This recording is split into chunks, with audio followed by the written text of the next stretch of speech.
بسم اللہ الرحمن الرحیم۔ حضرت عباس رضی اللہ تعالی عنہما کی روایت ہے کہ نبی کریم صلی اللہ علیہ وسلم نے ارشاد فرمایا، جس کا مفہوم یہ ہے کہ صدقہ فطر روزے داروں کے روزوں کی بیہودہ اور لغو باتوں کو معاف کرنے اور مساکین کو کھانا کھلانے کے لیے مقرر کیا گیا ہے۔ یہ سنن ابی داؤد کی روایت ہے جس میں صدقہ فطر کے وجوب کا بیان ہے۔ فطر روزہ کھولنے کو کہا جاتا ہے۔ جب رمضان کا مہینہ ختم ہوتا ہے اور روزے ختم ہو جاتے ہیں تو اس وقت انسان پر جو صدقہ دینا اس کے ذمہ واجب ہوتا ہے، اس صدقے کو صدقہ فطر کہا جاتا ہے۔ اور اس کی حکمت اس روایت میں بیان ہوئی کہ اللہ تبارک و تعالی نے روزے داروں کے روزوں کو پاک کرنے کے لیے اور مساکین کو کھانا کھلانے کے لیے یہ صدقہ فطر مقرر کیا ہے۔ انسان جب روزے رکھتا ہے تو روزے کے دوران اونچ نیچ ہو جاتی ہے، بہت ساری باتیں اس کی زبان سے نکل جاتی ہیں، باوجود کوشش کے بھی کوئی نہ کوئی ایسی بات نکل جاتی ہے جو خلاف شرع ہے، غیبت ہے، چغلی ہے یا دیگر زبانی گناہ اس سے سرزد ہو جاتے ہیں۔ تو اللہ تعالیٰ نے رمضان کے اختتام پر یہ صدقہ مقرر کیا ہے تاکہ انسان کے روزوں کے دوران جو اس قسم کی باتیں اس سے سرزد ہوئی ہیں ان کی تلافی ہو جائے۔ اور اسی طریقے سے جو غریب غرباء ہیں ان کے گھروں میں بھی جب صدقہ فطر پہنچتا ہے تو عید کی خوشیوں کا کوئی نہ کوئی بندوبست ہو جاتا ہے۔ تو اس وجہ سے اللہ تبارک و تعالیٰ نے صدقہ فطر کو مقرر کیا ہے۔ اب اس میں کئی باتیں سمجھنے کی ہیں۔ پہلی بات یہ کہ صدقہ فطر کون دے گا؟ تو ہر وہ شخص جس کی ملکیت میں 52.5 تولے چاندی کی مالیت کے برابر زائد سامان موجود ہو تو وہ شخص صدقہ فطر دینے کا پابند ہے۔ 52.5 تولے چاندی کی قیمت آج کل 80,000 کے لگ بھگ ہوگی، یا ہر شخص اپنے طور پر معلوم کر لے۔ تو اس قیمت کے برابر اگر کسی شخص کے گھر میں زائد سامان ہے، ضرورت سے زائد سامان، جیسے ایک آدمی کے 2-3 جوڑے ہیں کپڑوں کے تو یہ ضرورت کے ہیں، اب اس سے زائد جو بھی ہیں وہ ضرورت سے زائد سامان ہے۔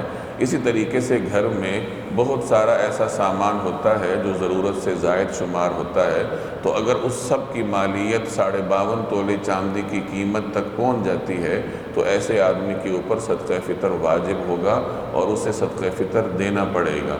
دوسری بات یہ کہ صدقہ فطر کب دیا جاتا ہے؟ تو صدقہ فطر عید والے دن جب صبح طلوع ہوتی ہے تو اس وقت انسان پر واجب ہوتا ہے، اور نماز عید سے پہلے انسان کو صدقہ فطر ادا کرنا ہوتا ہے۔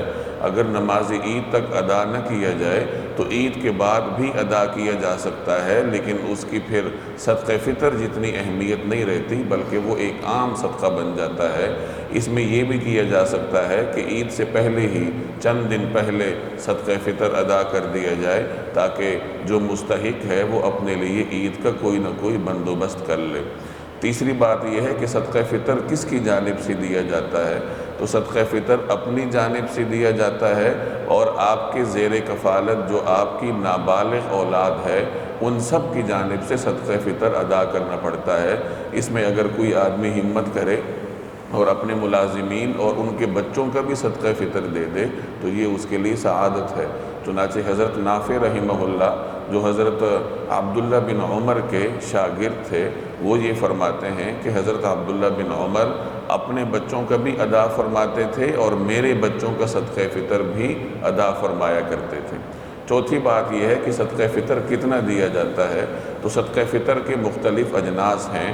کھجور اور کشمش میں 3.5 کلو کھجور اور 3.5 کلو کشمش اور 3.5 کلو جو، یہ جنس کی شکل میں بھی دی جا سکتی ہے اور ان کی قیمتیں بھی دی جا سکتی ہیں۔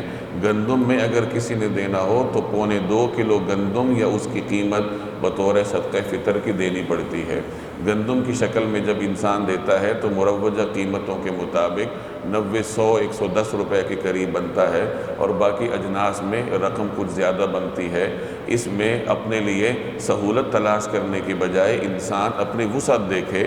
اللہ تبارک و تعالیٰ نے جس شخص کو جتنی وسعت دی ہے تو وہ اس کے مطابق صدقہ فطر ادا کرے۔ اگر کسی کی وسعت کھجور اور کشمش کے برابر صدقہ فطر دینے کی ہے اور وہ گندم کے ذریعے ادا کرتا ہے تو صدقہ فطر تو اس کا ادا ہو جائے گا، لیکن یہ اس کے لیے نامناسب ہے کہ جب اللہ نے اس کو وسعت دے رکھی ہے تو اس نے اپنی وسعت کے مطابق کھجور اور کشمش کی قیمت کے برابر صدقہ فطر ادا کیوں نہیں کیا۔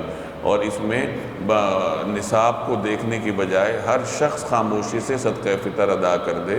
میں نے ابتدا میں عرض کیا کہ جس شخص کی مالی ملکیت میں 52.5 تولے چاندی کی قیمت کے برابر ضرورت سے زائد سامان ہو، اس پہ صدقہ فطر واجب ہوتا ہے۔